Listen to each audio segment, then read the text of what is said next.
अल्लाह का शुक्र है मशहूर तो मैं पहले से ही था, बदनाम अब हो गया हूँ। मुझे उनसे ये ज़रूर एक शिकायत है कि मेरा किरदार ज़रा स्ट्रॉन्ग दबंग दिखा देना। इंडिया हमेशा जब भी मार खाती है हमारे पाकिस्तान के फ़ौज से और अपने जहाज़ गिरवाती है तो फिर वो इस तरीके से हथकंडे इस्तेमाल करती है। इस वक्त हम जिस शख्सियत के साथ बैठे हुए हैं वो वैसे तो किसी तारुफ की मोहताज नहीं है।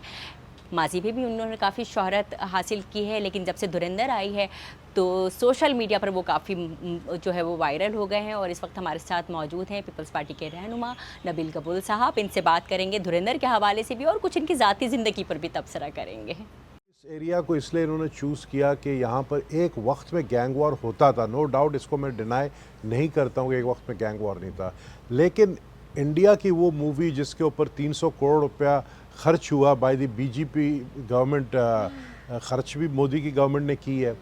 और क्योंकि जो प्रोड्यूसर भी एक ही है, आदित्य दार, डायरेक्टर भी वही है, राइटर भी वही है, तो ये अंडरस्टूड है कि वो बेचारा वैसे ही कंगला आदमी है।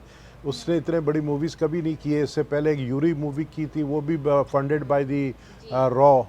This time also this movie is funded by raw. तो रॉ फंडेड मूवी को और फिर लियारी को इन्वॉल्व करना और पाकिस्तान को इन्वॉल्व करना, ये सब इन्होंने अपने पैर पे खुद कुल्हाड़ी मारी है। इन्होंने ये बात मान ली है कि हम एजेंट्स बेचते हैं। अच्छा, ये जो धुरंधर फिल्म आई थी इसमें जो आपका किरदार दिखाया, इससे आप कितने ज़्यादा मुत्तफिक थे? मुझे उनसे ये ज़रूर एक शिकायत है कि मेरा किरदार ज़रा स्ट्रॉन्ग दबंग दिखा देना, क्योंकि मैं बड़ा दबंग रोल प्ले किया था ये 3-4 साल जो गैंग वॉर का था। वो रोल इन्होंने मेरा इतना दबंग नहीं दिखाया। और that actor, I don't know कि he resembles me, but I also feel that I am more pretty than him. Trailers जो है ना वो आते हैं यूट्यूब में, ट्रेलर्स आते हैं, तो ये ट्रेलर्स देखना, बस उस ट्रेलर में कहीं लियारी का कोई इतना जिक्र नहीं था। एक मेरे काउंसलर ने मुझे भेजा एक दिन एक क्लिप के, देखें इसमें लियारी दिखाया, वेलकम टू लियारी टाउन का जो गेट दिखाया, और इसमें जो है उस वक्त भी मुझे नहीं पता था कि मेरा भी किरदार है इसमें। तो करते करते फिर इंडिया टुडे एक इनका बड़ा चैनल है, उसने बाकायदा एक 5 मिनट की मेरे ऊपर जो है, मेरे ऊपर सिर्फ एक न्यूज़ की है। इंडिया के एक चैनल में भी आप पर एक बड़ा लंबा तबसरा खींचा गया, तो उस हवाले से आप क्या कहना चाहेंगे? उसमें ये बताया कि आपकी ज़िंदगी बड़ी, कोई एक पैसे वाला आदमी है, उसकी बड़ी शान शौकत है, तो इस पर आप क्या कहना चाहेंगे? नबील गबोल जो है असल में जमील जमाली नबील गबोल है, और ये नबील गबोल देखें किस तरीके से जो है अय्याशी वाली ज़िंदगी गुजार रहा है। इसकी गाड़ियाँ देखें, और पाकिस्तान जो है वो कर्ज़ा ले रहा है, लेकिन उसके जो है पॉलिटिशियन इतने अमीर कैसे हो गए। मतलब मेरे ख़िलाफ़ और पाकिस्तान के ख़िलाफ़ इस तरह के प्रोपेगेंडा इन्होंने की। बट आदित्य दार को बोलूँगा कि भाई अगर पार्ट 2 में तुम्हें मेरा रोल अच्छा दिखाना है तो फिर अपने जो रिसर्च की टीम है उसको कहें कि असल नबील गबोल को दिखाए। ये जो बेचारा मिस्कीन सा, नबील गबोल कभी मिस्कीन नहीं था, नबील गबोल हमेशा दबंग था। रहमान का इतना कोई दहशत नहीं था। मैं आपको सच बात बताऊँ, रहमान के वक्त में लियारी में ये दहशतगर्दी नहीं थी कि सरों से फ़ुटबॉल खेला जाए। रहमान के बाद दहशतगर्दी शुरू हुई जब उज़ैर का वक्त आया, तो उस वक्त मैं बाकायदा लड़ा हूँ। कहता हूँ कि I only trust my Allah and my Kalashnikov. जिस तरीके में से वो जलसा ककरी ग्राउंड में हुआ जिसमें उन्होंने शो किया, मोहतरमा की तस्वीर दिखाई, तो मोहतरमा को और पाकिस्तान पीपल्स पार्टी को इन्वॉल्व करना, ये चीज़ मुझे बड़ा बुरा लगा है। मेरा लियारी की रिलीज़ के हवाले से भी हमने सुना कि जल्द ही मेरा लियारी आएगी, जिसमें लियारी का एक मस्बूत चेहरा भी जो है वो सामने आएगा। लेकिन इसी के साथ हमने ये भी देखा कि एक बड़ी इस चीज़ पर भी बातचीत चल रही है सोशल मीडिया पर कि आप फिल्म बना रहे हैं तो आप लोग इलाके पे क्यों काम नहीं हो रहा है?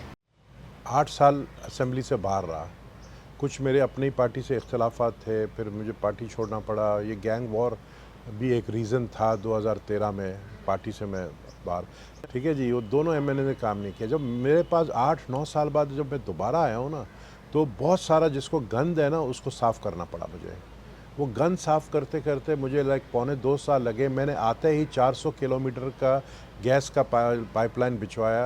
पाकिस्तान पीपल्स पार्टी की हुकूमत फेडरल में सपोर्ट कर रही है। बिलावल भुट्टो जरदारी साहब पर्सनल इंटरेस्ट लेते हैं लियारी के अंदर। हमें पता लगा कि नेटफ्लिक्स ने भी आपको अप्रोच किया है, तो इस पर आपने क्या सोचा? धुरंधर मूवी के बाद ये इतने शोरशा शुरू हो गए और मेरे इंटरव्यूज़ आने लग गए। इंडिया में भी मेरे इंटरव्यू चल गए, इंडियन चैनल्स ने चलाए। तो नेटफ्लिक्स का जो बर्नर्ड शॉ एक है, वहाँ का प्रोड्यूसर है, आई डोंट नो हिम, एक कॉल आया मुझे न्यूयॉर्क के नंबर से कॉलिंग फ्रॉम नेटफ्लिक्स, और ये जो नार्कोस जो बनाया हमने पैब्लो एस्कोबार के ऊपर, उसका मैं producer, I am one of the producer. वैसे तो हमने जो है ये आपके इंटरव्यूज़ देखे हैं, और वो जो मैंने आपको जिक्र किया जो न्यूयॉर्क का ही है एक Vice channel, the guides of the guide and battle for Larry, वो भी अब हमने देखा है, and they wanted to meet me and have a short interview before coming to Karachi. तो वो फिर मैंने उनको बताया कि वाई लैरी, तो उन्होंने कहा जी हम कंपेयर कर रहे हैं, हम मुंबई पे भी एक सीरीज़ बनाना चाह रहे हैं, मुंबई का गैंग वॉर दिखाना चाह रहे हैं, और लैरी, मैंने कहा नहीं लैरी का गैंग वॉर नहीं, फिर आप पूरी कराची का गैंग वॉर दिखाएं, क्योंकि कराची कराची में जो हालात थे वो लैरी में ऐसे बुरे हालात नहीं थे। कराची में तो आपको पता है कि पूरा कराची एक फ़ोन कॉल पे बंद हो जाता था, भोरी बंद लाशें मिलती थी।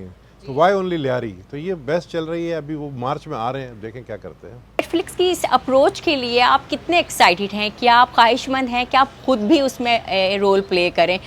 एक्साइटमेंट तो उस वक्त है जब वो आएंगे, देखेंगे। बात ये कि वो जो रोल उन्होंने, मैंने कहा मुझे इंडियन मूवी ने जो रोल दिया है, अगर आप लोग ऐसा ही रोल मुझे देंगे तो मैं आप लोगों को इस पर कोई इंटरव्यू देने के लिए तैयार नहीं हूँ, एक कॉमेडियन को देगा। उन्होंने कहा नहीं, बिकॉज यू रिजेंबल जो पैब्लो एस्कोबार का रोल था, जो मैक्सिकन एक्टर है, वो उन्होंने मुझे मैंने तो नार्कोस देखा हुआ है, और मैं उस एक्टर को भी बड़ी करीब से, मतलब मैंने उसके सारी सीरीज़ देखी है, तो हाँ थोड़ी बहुत रिजेंबल है, बट मैंने कहा उसको थोड़ा बहुत और मेरे जैसा खूबसूरत बना लो। कि घर में फैमिली का क्या रिस्पांस आया जब उन्होंने ये धुरंधर देखी और उसमें आपका किरदार देखा? वैसे ही मेरा बेटा कह रहा सीट छोड़ दो, मुझे आने दो, तो मेरे ख्याल में फिर वो ऑप्शन है मेरे पास कि मैं सियासत छोड़ के फिर एक्टिंग शुरू कर दूँ। देखिए, हमें कहा जाता है कि पॉलिटिशियन तो एक्टर्स हैं, ड्रामे करते हैं, तो क्यों ना फिर हम जो लोग कहते हैं, जो बदनाम करते हैं, वो करके दिखा दें। ये भी हमें बताएं कि आपके किस तरह के शौक़ हैं। आपसे कुछ देर पहले आपने बताया कि आप शिकार भी करते रहे हैं। मैं बचपन से शिकारी हूँ। 15 साल की उम्र से मेरे पास निसान पेट्रोल सफारी जीप होती थी, जो मैंने ओमान से मंगाई थी, वो लेकर मैं पहाड़ों में चला जाता था, और मुझे शौक़ है पहाड़ों पे जाकर अकेले बैठना। ये पीछे भी और काफ़ी मैंने शिकार किए हैं अपने, मेरा इलाका पूरा जो है ना वो वाइल्ड लाइफ से भरा हुआ है। आपके दादा ने भी जो है कराची में काफ़ी उनका अपना हिस्सा था, और उसके लिए उनको रोका भी गया। मेरे दादा ने 70% कराची नीलामी से ख़रीदा है, यानी उस वक्त जो कमिश्नर ब्रिटिश दौर था, बिफोर द पार्टीशन, ब्रिटिश दौर में कमिश्नर बाकायदा हर महीने ऑक्शन करता था लैंड्स, तो मेरे दादा ने कराची के 70% लैंड्स ख़रीदे, जिस पे बहुत सारे मीम्स बने मेरे ख़िलाफ़। ये हकीकत है, वो पेपर्स है मेरे पास, जिस पे ब्रिटिश गवर्नमेंट ने बैन लगा दिया कि आप मज़ीद कराची में लैंड्स नहीं खरीदे, क्योंकि अगर इससे आपको नहीं रोका गया तो पूरे कराची के आप ओनर हो जाएंगे और गवर्नमेंट का रेट ख़त्म हो जाएगा। उसको भी अपील किया मेरे दादा ने, खुदादाद गबोल, जिसके नाम से खुदादाद कॉलोनी है, अपील किया कि आप जो है इस तरह मुझे नहीं रोक सकते और मैं और ख़रीदूँगा। और बाद में he was murdered, he was killed. अगर वो नहीं, यंग एज में, he was hardly 45, he was killed. अगर वो नहीं मारे जाते तो हकीकत है पूरा 70% के बाद पूरा 100% कराची ख़रीद लेते हैं। इवन आज भी जो कराची जिन्ना इंटरनेशनल एयरपोर्ट है वो हमारी ज़मीन पर है, और इनके पास इतना पैसा नहीं है गवर्नमेंट के पास कि ये हमें दे सके। तो बहुत सारों ने जो है इस तरह एक चला है कि जी आप ये डिमांड कर लें, पैसे तो है नहीं गवर्नमेंट के पास, तो आप ये डिमांड कर लें कि इसका नाम बदल के गबोल इंटरनेशनल एयरपोर्ट रखा जाए। तो मैंने कहा भाई जिन्ना इंटरनेशनल एयरपोर्ट है, मोहम्मद अली जिन्ना का नाम चेंज करने की मैं गुस्ताखी नहीं कर सकता हूँ। कि बीच में आप MQM भी आपने ज्वाइन की, तो वो आपकी गलती थी या फिर आपकी ज़रूरत थी? पीपल्स पार्टी छोड़ने की रीज़न यही थी कि पीपल्स पार्टी के अंदर उस वक्त के कुछ 1-2 वज़ीर थे जिन्होंने लीडरशिप को मेरे ख़िलाफ़ किया। उस वक्त का वो जो होम मिनिस्टर था, जिसके वजह से गैंग वॉर जो है उसको फ़रोग़ मिली है, उस वक्त का होम मिनिस्टर जो है, सिंध का होम मिनिस्टर, बाकायदा जब मैंने गैंग वॉर को सरेंडर करने के लिए बोला, जब रहमान मारा गया उसके बाद उज़ैर की जो गैंग्स थी उसको मैंने सरेंडर करने के लिए तैयार किया, तो होम मिनिस्टर ने उनको मना किया कि सरेंडर मत करो, मेरे लिए काम करो, और नबील तुम लोग को मरवाएगा, तुम लोग मेरे लिए काम करो। उनके कहने पर चारों थाने के SHOs लगते थे गैंग वॉर के कहने के ऊपर। होम मिनिस्टर साहब उनके दोस्त थे, चंद 1-2 और थे उस वक्त के, लेकिन क्या हुआ, कहाँ हैं वो जो होम मिनिस्टर जुल्फ़िकार मिर्ज़ा, आज वो कहाँ हैं? आज अल्लाह के फजल से मैं दोबारा MNA लियारी बनाऊँ, तो ये पब्लिक की और मेरी पार्टी की लीडरशिप की मेहरबानी है कि उन्होंने इस चीज़ को समझा कि नहीं, ये चीज़ गलत था और पार्टी को नुकसान हुआ है। जब आप पार्टी में वापस हैं और पीपल्स पार्टी वापस से आपने ज्वाइन किया तो आपको उसी तरीके से इस्तकबाल हुआ, वही कदर, वही मंजिलत आपको मिल सकी? 2023 मेरे लिए पूरा साल जो था ना, मेरे लिए एक नेगेटिव सोशल मीडिया में प्रोपेगेंडा चलता रहा, या मैं जो कुछ कहना चाहता था उसको नेगेटिव लिया जाता था। मेयर कराची का इनाग्रेशन था जिसमें बिलावल साहब जो है वो उन्होंने लाइटर मूड में मुझे यूं कहा कि यार तुम बिलावल हाउस आओ। लाइक 20 मिनट्स वो वायरल हो गया, डेंजरसली वायरल, यानी इतना ज़्यादा वायरल हुआ कि मैं घर तक नहीं पहुंचा। लोगों ने कहा यार तुम्हारी तो चेयरमैन बिलावल ने बेइज्जती कर दी, दिखा दे दिया। मेयर कराची ने उसकी तरदीद की, आपके सईद गनी ने तरदीद की। 1 महीने बाद चेयरमैन बिलावल यहाँ गिजरी ग्राउंड में आए, तो जब वो एंटर हुए तो मैं ज़रा दूर खड़ा था, उन्होंने बाकायदा मुझे बुलाकर अपने साथ खड़ा किया ताकि इस इम्प्रेशन को रिमूव किया जाए। मोहतरमा के साथ आपका जो ताल्लुक़ था वो बहुत करीबी था, तो किस तरह की वो खातून थी, किस तरह का लाइफ स्टाइल था उनका? तमाम जो थी ना, एक एंजल थी, उनको मतलब कोई बेवकूफ़ नहीं बना सकता था। अगर ये लोग समझते हैं कि जी उनको वो बड़ी मासूम थी, सीधी थी, बेवकूफ़, she was very intelligent, very very intelligent and very brave. जिस औरत को ये पता चले कि मैं पाकिस्तान जाऊंगी और मैं मार दी जाऊंगी, मुझे शहीद किया जाएगा, वो फिर भी पाकिस्तान आती है। किस लिए आती हैं? उनको प्राइम मिनिस्टर बनने का शौक़ नहीं था। उन्होंने कहा नहीं, मेरी माई नेशन नीड्स मी।